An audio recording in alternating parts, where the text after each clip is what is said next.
you were able to kind of give yourself a break, kind of take everything we have learned so far. So welcome again. We have closed captionings available to y'all. And also we are using the hashtag up against Amazon in case you want to tweet it out or use it on Facebook, but mainly tweet it out. I'll drop that here. And so now we're going to be talking about surveillance, and Stephen Renderos, he, him pronouns, is going to be presenting for us. He is the Executive Director of Media Justice, which is a national racial justice hub fighting for a future in which all people of color are connected, represented, and free. As Media Justice's longtime campaign director, he has led a number of high-profile campaigns like the Campaign for Prison Phone Justice, which lowered the cost of prison phone calls nationwide. Stephen also led efforts to win the nation's strongest net neutrality rules, blocked the merger of Comcast and Time Warner, and pressured Facebook to ban white nationalists on their platform. Stephen also came to the organization through the Media Justice Network, helping recruit and grow the network to its current size of over 100 member organizations. As a native of Los Angeles, Stephen grew up in an immigrant household at the height of anti-immigrant fervor in California. The propaganda campaign that fueled the passage of Proposition 187 in the mid-90s motivated Stephen to seek out a career to challenge media bias and democratize communications for immigrants, people of color, and other communities at the margins. In addition to all of this, he is also the co-founder of Radio Pocho, a DJ collective in Minneapolis, Minnesota, which seeks to reclaim cultural roots through music. Welcome, Stephen. Thank you. That's a very robust introduction. I really appreciate it. Hold on, let me see if I can get my slides working correctly for me. Let's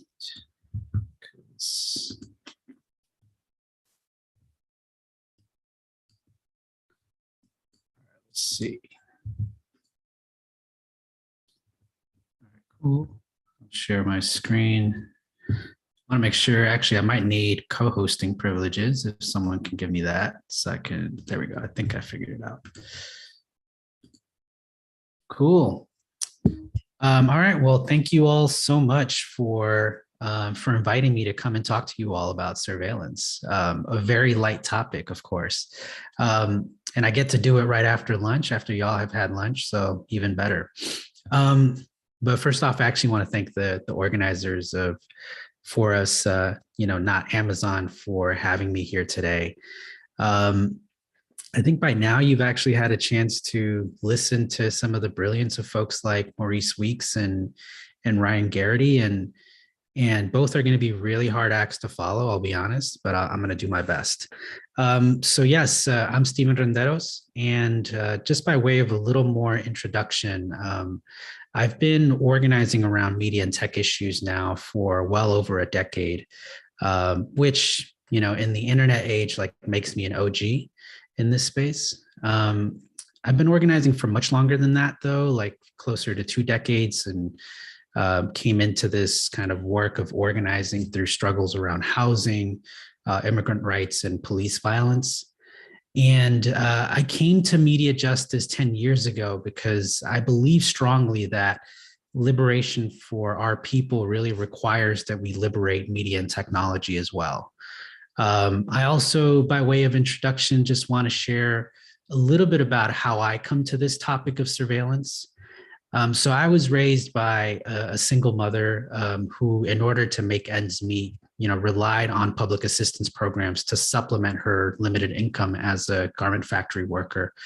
I actually remember often having unannounced visits to our apartment from caseworkers to verify that, everything she had told them was actually true.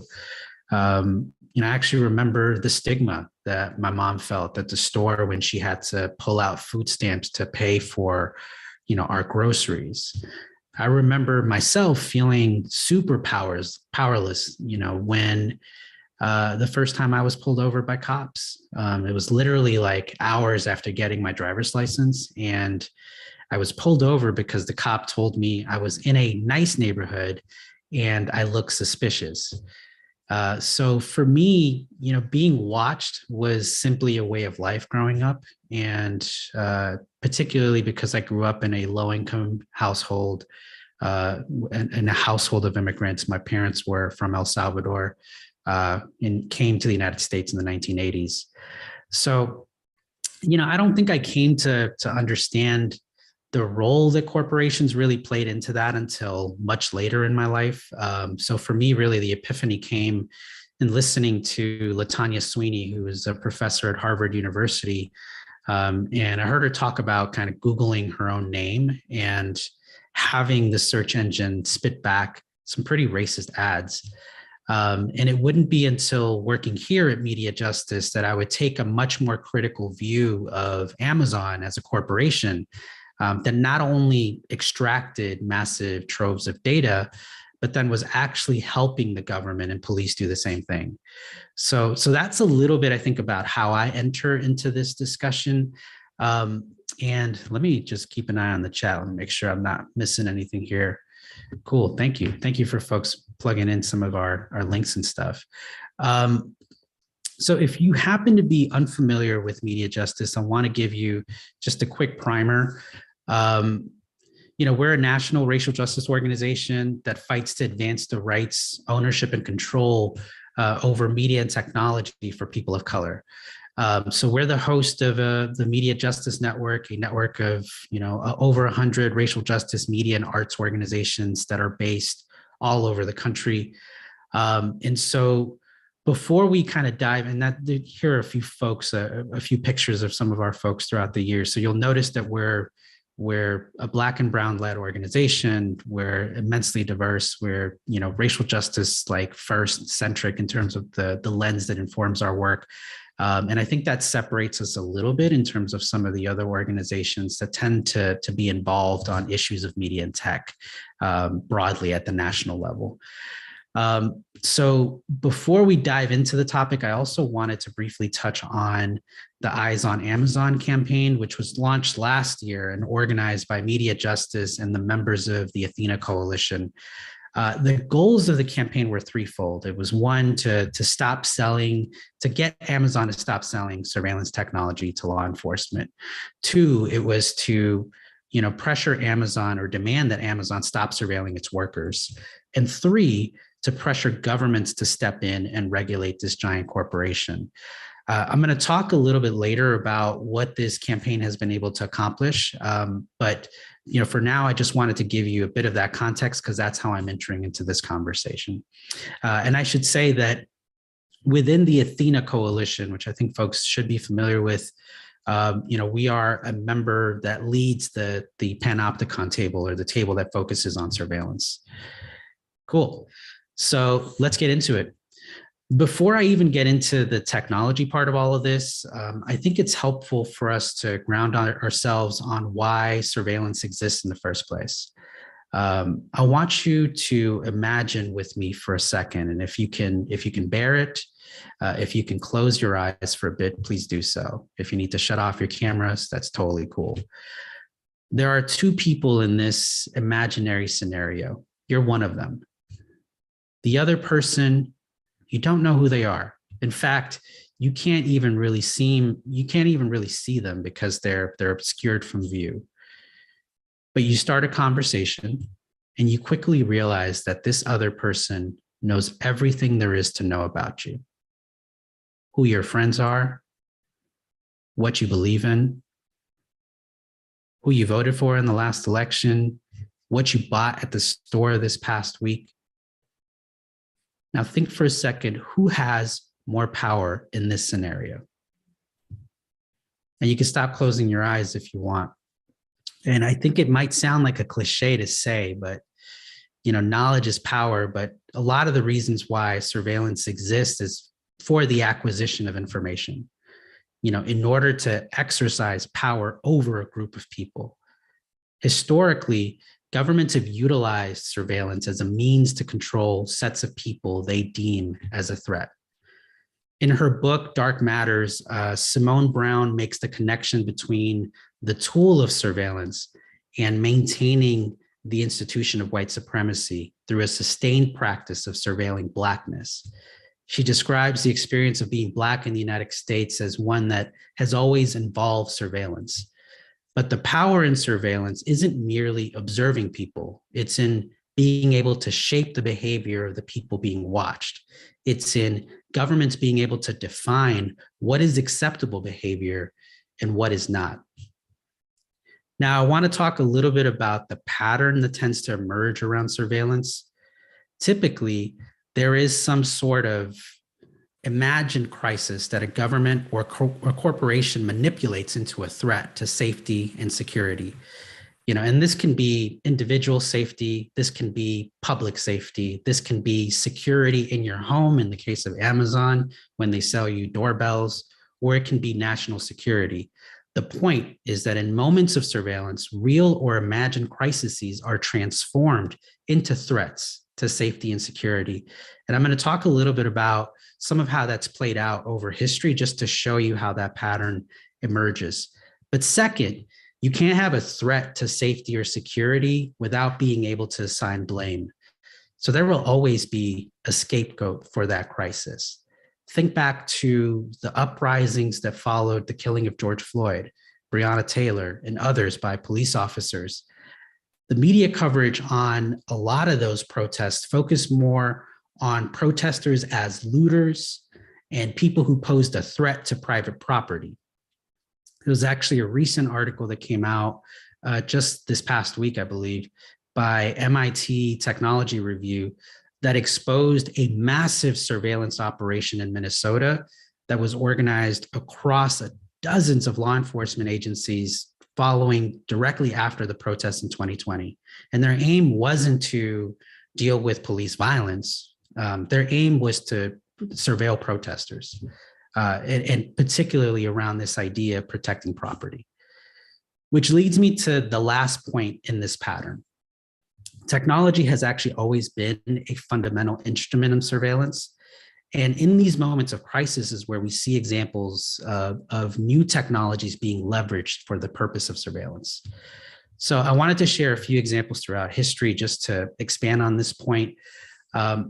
I'll highlight the New York City lantern laws, which is the kind of first bullet point there at the very top. This is an issue or a type of surveillance that was covered pretty extensively by Simone Brown in her book, Dark Matters. But this, the lantern laws were laws that prevented Black folks from walking around at night without a lantern to illuminate their face. This was a law that was passed in New York City, and it was passed like directly following a slave revolt in the region. So this was responding to a crisis as a threat to public safety. These lantern laws were adopted. The threat that were conceived of were coming from Black folks in that region. And so that's who this law targeted, their shift in behavior. So you see this pattern playing out of a crisis, a scapegoat, and then the technology of the time, which was a lantern. Now I'm gonna jump over the Philippines because I'll actually come back to it in a bit. But the one thing I'll say is that the US, as a colonizer, deployed a wide range of surveillance tactics in the Philippines. The technology and tactics that would be deployed there would then be brought home here domestically in the United States during the Red Scare and in subsequent years. And this is the same pattern of innovation abroad, innovation of surveillance tech abroad and bringing it home that happened also post 9/11 as technologies like predictive policing, body-worn cameras, drones were deployed abroad as part of the quote unquote war on terror. And then those tactics were brought home to the United States and deployed by police departments in response to the rise of movements like Black Lives Matter. So technology actually has this through line throughout history of aiding in surveillance. So I want to touch on the US's colonial surveillance in the Philippines, which started around 1901. So as part of a settlement in the Spanish-American War, Spain actually ceded the Philippines to the United States, who immediately continued colonizing the archipelago. This era in history has a unique parallel to the times we are living in. It was a time of a major information revolution. Technologies like the telegraph revolutionized communications. It allowed for real-time transmission of messages across like a very wide geographic area. This was like the Twitter of their time, because you literally only could like send 40 words per message. But at the time, it was a very radical way to like communicate with people that just hadn't been available before. So that's a big technology that's emerging during like the late 1800s and early 1900s. Then you saw technologies, like the invention of photography, where you could now collect like more accurate images of people. You had tabulating machines that made counting like larger sets of data easier. The US Census, which actually used to take years to complete, by 1890 was completed in weeks because of like tabulating machines. And then you had the first like real biometric technology, fingerprinting. I compare it to today because like, very quickly in a span of about 20 years, you saw this like emergence of technologies that completely transformed, the world that people lived in. And I think that's a very similar parallel to what we're experiencing here during this era of the internet age, the digital age that we're living in. So returning to the Philippines, the US military very immediately, as soon as they took over, kind of the colonizing role in the Philippines, put out all of these technologies as part of a large-scale surveillance operation that was aimed at collecting information on people. And the information that they were collecting is a lot of the same information you would think of today, like their social networks, like who are their friends, their political leanings, what do they think, their financial holdings, where do they spend their money, what do they own, et cetera. And they were leveraging that data against threats to their colonial power. They had massive dossiers on dozens of people and used that information to go after people they deemed as subversives. So they propped up a federal police force in the Philippines. And this is even before the existence of the FBI here in the United States. They did this in the Philippines first. They propped up a federal police force, and they actually leveraged local police to do the data collection for them. Filipino leaders that were fighting for independence were routinely targeted, sometimes had private details about their life exposed to the public in order to like kill their reputation. They would at times jail folks for violating laws that the US military had implemented. And even after the United States left the Philippines in 1946, the surveillance apparatus that they had built, really sustains to this day. You have journalists there that are routinely censored online. The government has floated proposals to like register every single SIM card user with the state. So this kind of apparatus of surveilling people continues on in the Philippines to this day. In addition to those tactics tried in the early 20th century by the US military, they would go on to be adopted by domestic law enforcement agencies. And they would go after any sets of people in that time that they were deeming un-American.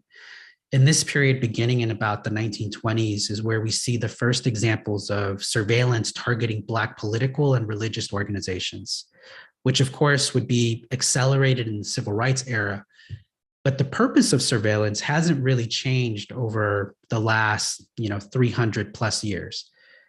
Technology's role in enabling that surveillance hasn't really changed either. What it has changed are the conditions that those who are being surveilled face.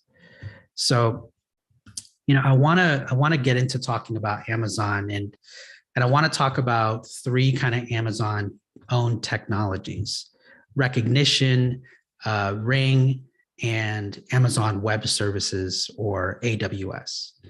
Now, you've heard about AWS, I think, by now from Ryan's presentation, so I won't linger too long there. But before we dive into these technologies, I actually want to refresh our memory about Amazon's business model. They may have started as an online bookstore, but selling products is not their business. I tried to kind of come up with a very not so efficient, not so beautiful graph, but tried to simplify their business model as much as possible, because I think it really ultimately boils down to two things. Amazon, in terms of like how Amazon makes their money, they one, collect data, and they sell the ability to collect data. So that's one thing that they do. That's the big part of their business model. The second thing that they do is they monetize that data by selling it to others or by using it to target, people for their products. So who then is Amazon's customer base? You might have thought that the people buying products on Prime are the customers, but I actually hate to disappoint you on this. It's not that. To Amazon, like, we are actually the product. It is true, they sell us stuff, but in order to they do that in order to get data from us. Every search on their platform, every purchase, every item that sits on your wish list, every time you go to Whole Foods and you purchase, 2 lemons, like, that is a data point that they have then collected about you. So first and foremost, Amazon's customers themselves, they're trying to find ways to gather more and more data on people. Secondly, they help other companies who want to collect data by providing the infrastructure those companies need to collect massive amounts of data. Then they turn around to the military and to police to offer them products that can help them collect massive amounts of data. That is the business model, and that is who their customers, really are. I want to make sure. Yeah, exactly. Totally, Kaiser. It's just like Facebook. They give us something, right? They give us access to something. And in Amazon's case, they're giving us access to products at, supposedly more reduced, prices, or, with the convenience of getting it faster and faster. They get you in the door at Whole Foods, and if you use your Amazon Prime code, you get discounts on groceries. So they find incentives for you to continue engaging with it in order to, create more data for them. Cool. All right, so let's talk about Amazon's Rekognition, which is a facial recognition software, which was launched back in 2016. And I want to talk about Rekognition because this is one of the ways in which Amazon is actually expanding the power of police departments here in the United States. And I'll talk about a little bit about how they do that. Now, when Amazon first designed this product, they thought that there would be kind of 3 potential uses for this tech. The first is, employers could use this in the workplace, where they could have facial recognition, attached with the camera to provide access to workers who are coming in and out of the building. So that's one kind of way they conceived that this product could be used. The second way they thought this product could be used was for advertising. So using it on billboards to actually identify the people who were looking at the ad as they walked by. And the third was for law enforcement use. Really shortly after they launched in 2016, they actually started selling this product to police departments all over the country. And here's how facial recognition, or their product, works, and the vast majority of facial recognition software works very much the same way. You first really need a gallery of photographs, so like a photo album, but you need as many photographs as you can get, which every police department out there has at least 2 versions of this. They have a mugshot database of everyone that they've arrested, and they also have a driver's license database. So you need a gallery of pictures. Cold. I'm sorry, I'm getting some noise here. So you need a gallery of pictures to start off with. And then, besides that, you need a reference image. So you need some sort of image that you want the software to use to compare against that, gallery of photos. The software is designed to tell you if another face matches the reference image. And here's a couple kind of screenshots from real world examples of, these are examples of recognition being used by law enforcement. Now, it's not like, one thing I should say about recognition, facial recognition software in general, is it's never going to tell you if the picture that you are submitting into the software is this exact other person. It's never meant to be that accurate. It's never 100% accurate. What it'll tell you is does your reference image match any of the photos that exist in your gallery? Now, what you'll notice in the software examples here is that it doesn't tell you, hey, here's the one person that matches. It actually offers you a bunch of similarity scores and presents you with multiple people. Now, facial recognition software, and there's many of them out there. Like one of the largest ones outside of recognition is a software called Clearview AI, which is used by dozens of police agencies across the country and they offer like a gallery of photos to the people that buy their software. And their gallery has like 3 billion photographs in it. And that 3 billion photographs has come from them scraping social media platforms. So it's very likely that, and I know this for a fact for me, I'm in their database. And I know this because you can actually like figure out a way to like search and find out. So they have, my information, my visual image in their database. But aside from that, facial recognition software actually hasn't been studied all that much. And the kind of the institute at the federal level that's meant to do this kind of study to see how accurate these tools are is the National Institute for Standards and Technology. And they've only been testing facial recognition software since 2018. And what they say is that even in the best of softwares that they've found, the software will be wrong about 20% of the time. Now, it probably won't surprise you to find out that it is even more inaccurate when the subject of the photo is Black, and even worse if it's a Black woman. In the Gender Shades report, the Algorithmic Justice League found that women with skin types associated with Blackness had error rates that were as high as 47%. And we're talking about half the time this thing is going to be wrong about identifying you. In the last couple years, there's been a few public cases of misidentification that have come to light, like the case of Robert Williams, who was arrested by Wayne County Police, suspected of petty theft from a store in Detroit. He spent days in jail. He was not sure why he had been arrested. And it turns out that facial recognition software, in this case, it wasn't Amazon's Recognition, but a different one, pinged him as a match for the individual who was suspected of robbing stuff. And similar cases have come to light, like in this past year, Najir Parks and Michael Oliver, 2 other Black men who were wrongly identified of petty crimes by facial recognition software and arrested. Some of them, like in the case of Najir Parks, he had even considered taking a plea deal because he just could not stand sitting in jail waiting for trial and really and saw the threat of potential long jail time as a real risk. Now, it's more than likely that people out there have taken plea deals from false identifications from facial recognition. So getting back to Amazon's Recognition, their software has similarly been used by police departments to solve petty crimes. Back in 2018 is actually the first time I started organizing against this particular product from Amazon. And back then, we were making the same demand that we're making today. Don't sell this product to law enforcement. And I went to go meet with execs at Amazon and met with their senior counsel, David Sapolsky, who's still their senior counsel to this day. And he, in that meeting, was like, there's no way we're not going to stop. There's no way we're going to stop selling this to law enforcement because of how valuable this technology is in battling major crimes like child sex trafficking. He literally told me multiple times in that meeting, no, this is too important for solving child sex trafficking cases. That's why police need this tool. But I've actually reviewed a lot of the communication between police officers and Amazon reps, and most of the time, they're using the stuff for petty crimes. Robberies from stores, there's one case of a guy robbing chicken wings from a pizza store. It is the most innocuous reasons to use a very powerful surveillance tool.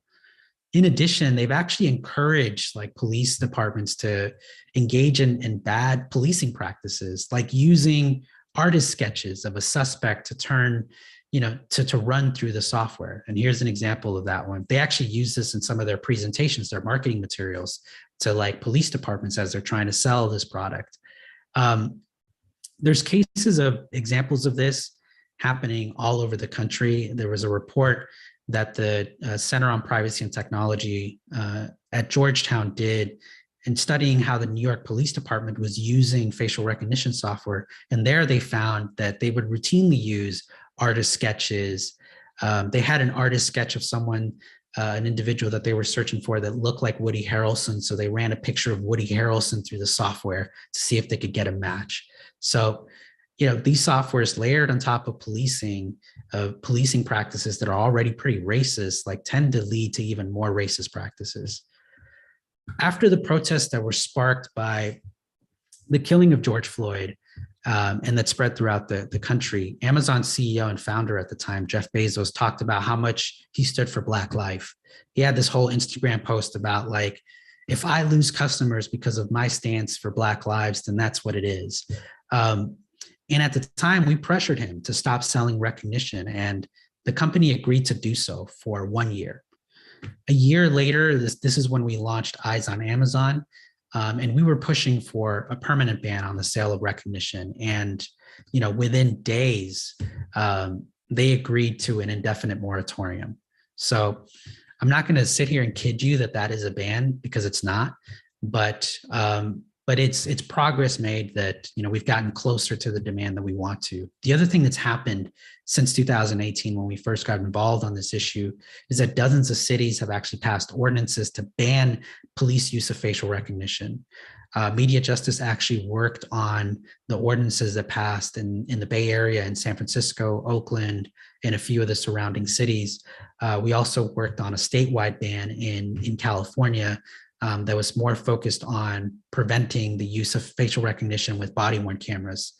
So, the fight with Amazon is not over, but, our goal and aim continues to be a permanent ban that is put in place that prevents the sale of this product to law enforcement. All right, so let's talk a little bit about Ring, which is a company that was founded in 2012 by Jamie Siminoff and was purchased by Amazon in 2018 for $1.5 billion. They sell smart doorbells, which all that really simply means is that the device connects to the internet. And they also have a social network app called Neighbors, which is very similar to other apps like Nextdoor.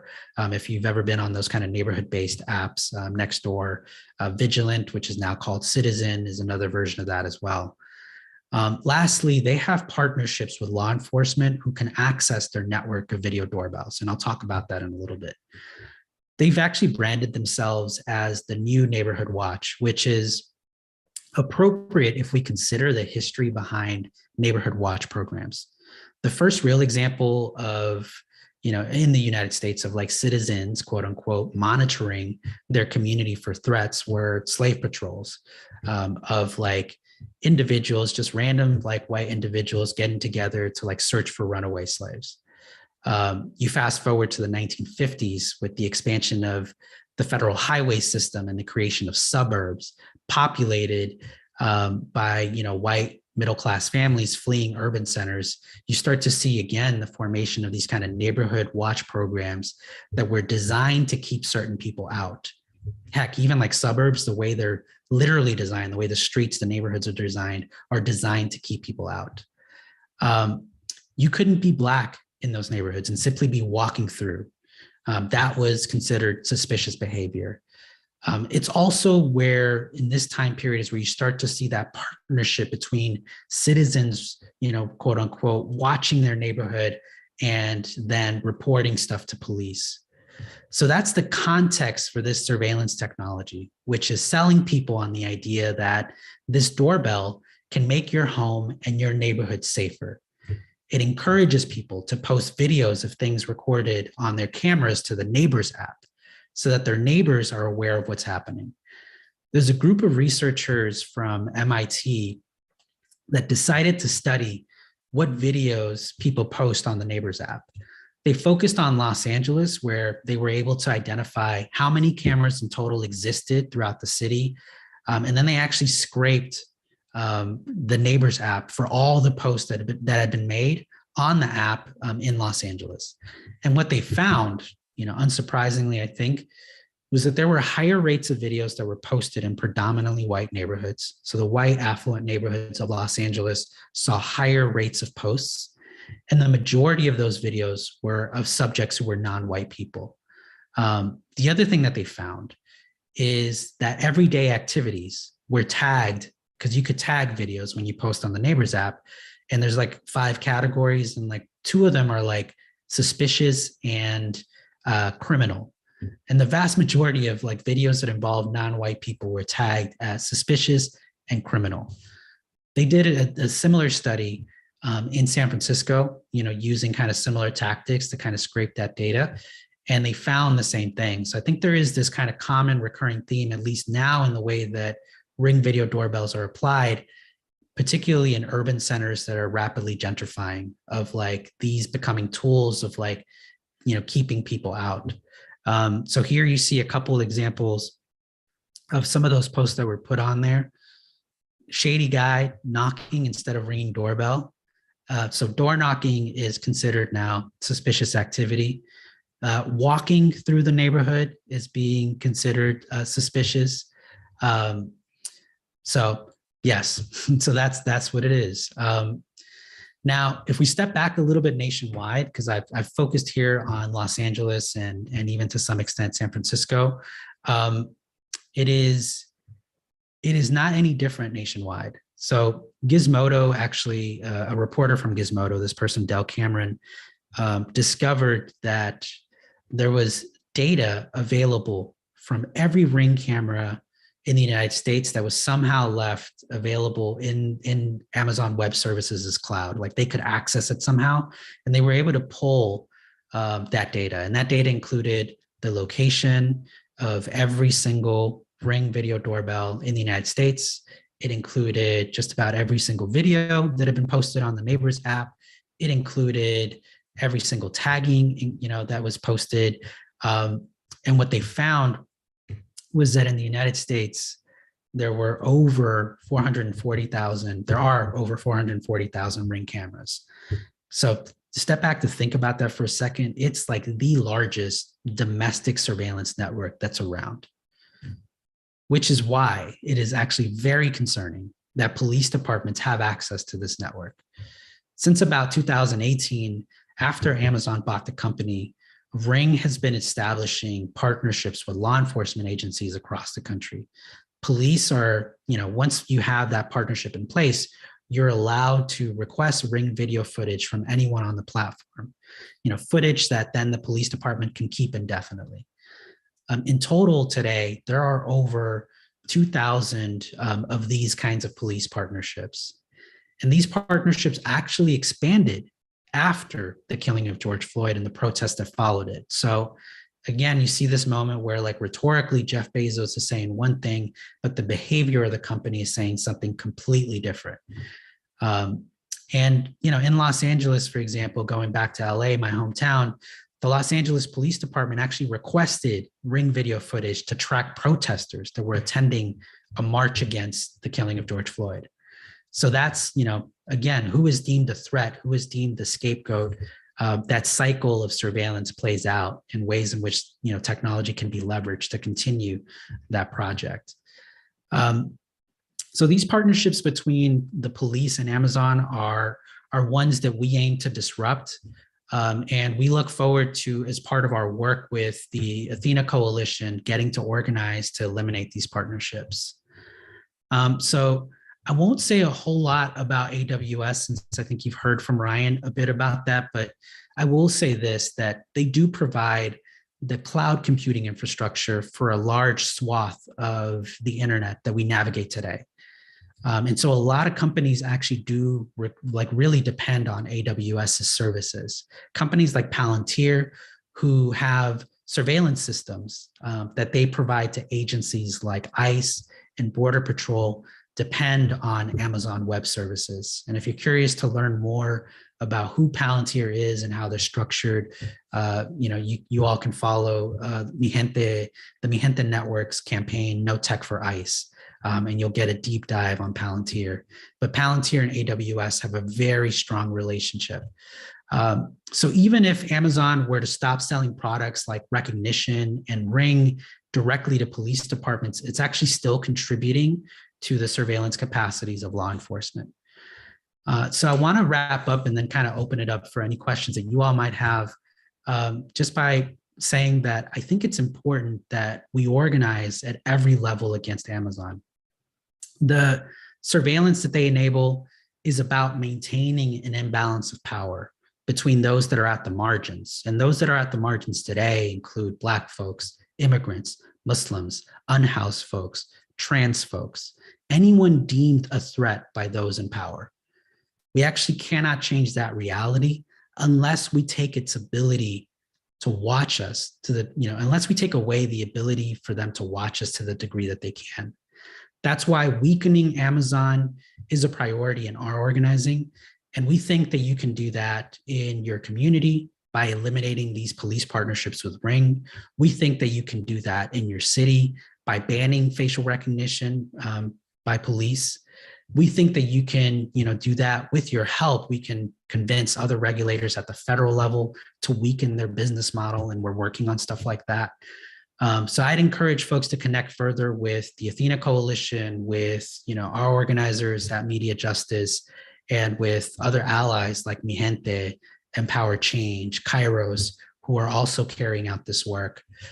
So I'll leave it there, and I just want to open it up for any questions that folks have. Happy to expand on anything that's been touched on so far. And let me actually have this slide up so that you have my contact information if you want to get in touch. So I'll leave it there.